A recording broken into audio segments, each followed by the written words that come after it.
Palamaner area ఆసుపత్రిని జిల్లా ఆసుపత్రిగా upgrade చేసేందుకు కృషి చేస్తామని ఎమ్మెల్యే అమర్నాథ్ రెడ్డి, ఎంపీ దగ్గుమల్ల ప్రసాదరావు సంయుక్తంగా ప్రకటించారు.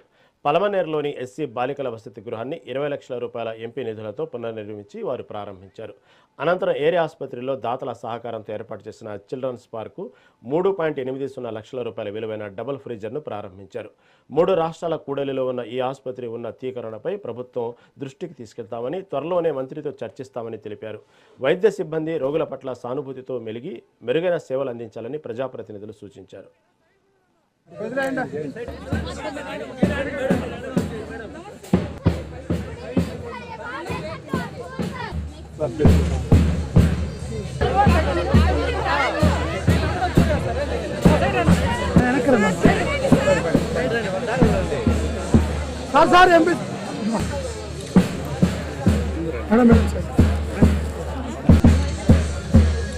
Okay sir.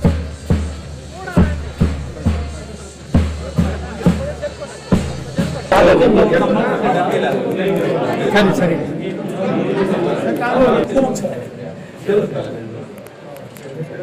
కనెక్షన్ ఇంకా లేదన్న వైఫై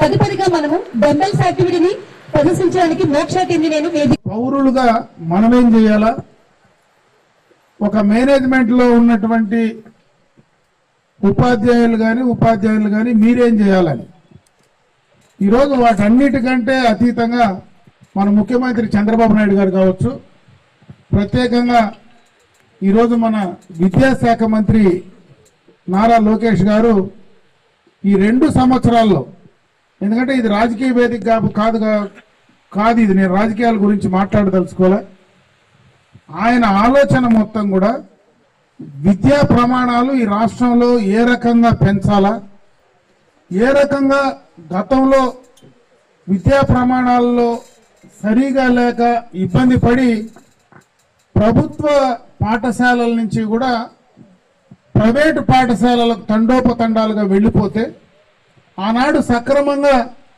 పాఠాలు చెప్పలేని స్థితిలో అక్కడ ఉన్నటువంటి ఉపాధ్యాయులు సక్రమంగా లేకపోతే ఈరోజు డిఎస్సి ద్వారా వాళ్లకు ఉద్యోగాలు ఇవ్వడమే కాకుండా వాళ్లకు మెరుగైనటువంటి సౌకర్యాలు ఇచ్చే పరిస్థితిలో కానీ, ఇప్పుడే మనం చూసాం బ్రహ్మాండమైనటువంటి నైకీ షూస్, అంటే కార్పొరేట్ స్కూల్స్ లో కూడా ఇదే బ్రాండ్, సేమ్ బ్రాండే ఈరోజు కార్పొరేట్ స్కూల్స్ లో కూడా ఇదే షూస్ ఇస్తూ ఉన్నారు.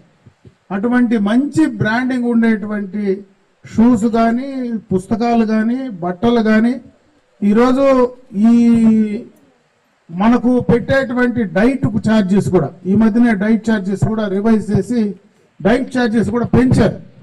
అదే కాకుండా మీకు ఇచ్చేటువంటి ఎవరైతే ఈ రెసిడెన్షియల్ స్కూల్స్ లో కానీ, హాస్టల్స్ లో కానీ, కాలేజెస్ లో కానీ, అదే విధంగా స్కూల్స్ లో కానీ ఇప్పుడు మేము ఎప్పుడైనా కూడా పోయి ప్రజాప్రతినిధిగా తనిఖీ చేస్తే బ్రహ్మాండమైనటువంటి క్వాలిటీ ఫుడ్ ఈరోజు మీకు ఇచ్చేటువంటి పరిస్థితి ఉంది. పౌరులుగా చాలా బాగా ఇంగ్లీష్ కూడా తరఫేది చేస్తున్నారు. ఈ కాలంలో ఇంగ్లీష్ చాలా ఇంపార్టెంట్, ఎందుకంటే ప్రపంచం అంతా ఒక విలేజ్ లాగా అయిపోతుంది. మన భాషలోనే మనం చదువుకుంటే ఇతర కంట్రీల్లోకి వెళ్ళి మనం పని చేయాలంటే, ఇతర కంట్రీ వాళ్ళతో మనం రోజు వారి మాట్లాడాలంటే ఇంగ్లీష్ చాలా తప్పనిసరి. కాబట్టి వీళ్ళు మాట్లాడే విధానం అఫ్కోర్స్ గైడెన్స్ ఉన్నట్టుంది, బట్ ఎనీవే ఇండిపెండెంట్గా ఎంతవరకు మాట్లాడతారో నాకు తెలియదు. Can somebody speak independently, that will be better demonstration for this. ఎందుకంటే అక్కడ ఉన్న చదువుతారు, that's also good, I don't degrade that. చదవటం కూడా చాలా మంచి లక్షణం, బట్ ఇండిపెండెంట్గా యువర్ ఐడియాస్ని చెప్పడం ఇన్ ఇంగ్లీష్ ఎక్స్ప్రెషన్ చేయడం అనేది చాలా చాలా చాలా ఇంపార్టెంట్. దీనివల్ల ఏంటంటే ఇప్పుడు మనం కంప్యూటర్ యుగంలో ఉన్నాం, మనకు డిస్ట్రిక్ట్ లెవెల్లోకి రాలేదు, అయినా కూడా కంప్యూటర్ ల్యాబ్ పెట్టాం. కంప్యూటర్ యుగంలో ఉన్నాం, అది ఒక హార్డ్వేర్ మాత్రమే. దానిలో నేర్చుకోవాల్సిన లాంగ్వేజెస్ బోల్డ్ అని ఉంటాయి. దానిలో లేటెస్ట్గా ఆర్టిఫిషియల్ ఇంటెలిజెన్స్ నేర్చుకోవాలి. ఎందుకంటే ఉన్న వాళ్ళందరికీ ఉద్యోగాలు పోతున్నాయి, ఆర్టిఫిషియల్ ఇంటెలిజెన్స్ ఉన్న వాళ్ళు మాత్రమే ఉద్యోగాలు చేస్తారు. మీరు రేపు పొద్దున పెద్ద అయ్యేటప్పటికి ఇక ఏ రూపంలో ఉంటుందో సాఫ్ట్వేర్ మీరు ఊహించుకోవచ్చు. ఊరికనే ఒక 10 మంది చేసే పనిని ఒక పాప ఒక బాబు చేసే పరిస్థితి వస్తుంది. సో